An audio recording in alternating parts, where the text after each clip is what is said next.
nous vous disons aujourd'hui pourquoi nous sommes arrivés à cette situation. Tout commence avec l'émission de l'évêque Mukuna. Pendant que l'émission passait sur antenne, en direct, les services de renseignement, de sécurité,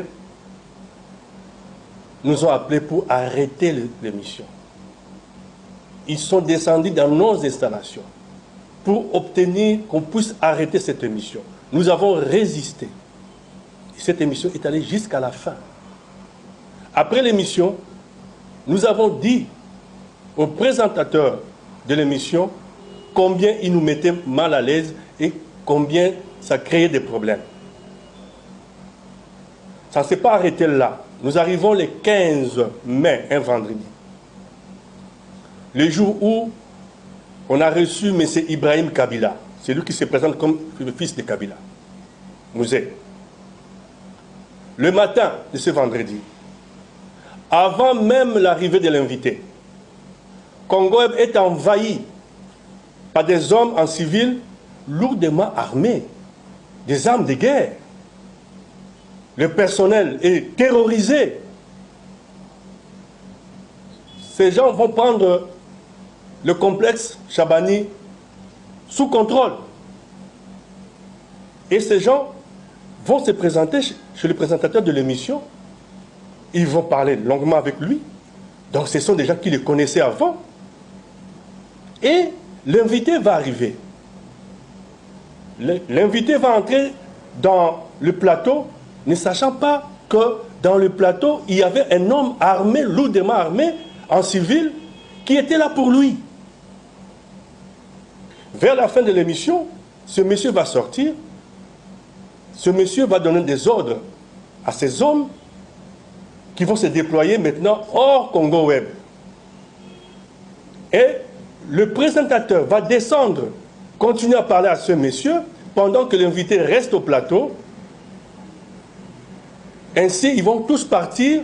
Le présentateur remonte au plateau, prend l'invité, le fait descendre et le place dans sa voiture, une de ses voitures, pour qu'on le ramène chez lui. Et ces gens savaient qu'il sera, ce monsieur sera dans cette voiture-là. On va l'arrêter loin du Congo Web. Ça a dérangé. Notre personnel a été traumatisé. C'est pour la première fois que nous recevons de tels cas chez nous. Quel est ce patron dans cette ville de Kinshasa ou dans ce monde au XXIe siècle d'audiovisuel, d'une télévision, peut accepter qu'un présentateur s'arrange avec des hommes armés avant l'émission et livre son invité avant l'émission. Il livre son invité avant l'émission. Ils sont là. Mais si vous êtes informé, vous allez dire à l'invité ne passe pas. C'est ça le travail des médias. Vous protégez votre invité, mais vous le recevez pour le livrer. Vous l'avez livré avant l'émission. Nos travailleurs, notre personnel, vraiment touchés. Imaginez-vous, il y a eu échange entre ces policiers, ces hommes armés et l'invité sur le plateau. Le sort de notre personnel. Ainsi, la décision est tombée que le monsieur devait discuter avec la direction générale le lundi matin avant de continuer notre programme. Curieusement, le lundi matin, l'émission commence à 11h, mais à 10h30, débarquent à Congo Web des inspecteurs judiciaires. Ils viennent, nous ne savons pas pourquoi. Et à 10h45, le monsieur entre en triomphe, accompagné par ses inspecteurs judiciaires, pour filmer Congo Web avec des caméramens. Après discussion avec ces inspecteurs, ils sont partis. Ils sont partis, mais le mardi, le monsieur, le présentateur, tient un point de presse où il a traité le patron de Congo Web de tous les mots, M. Chabani. Des jaloux et autres.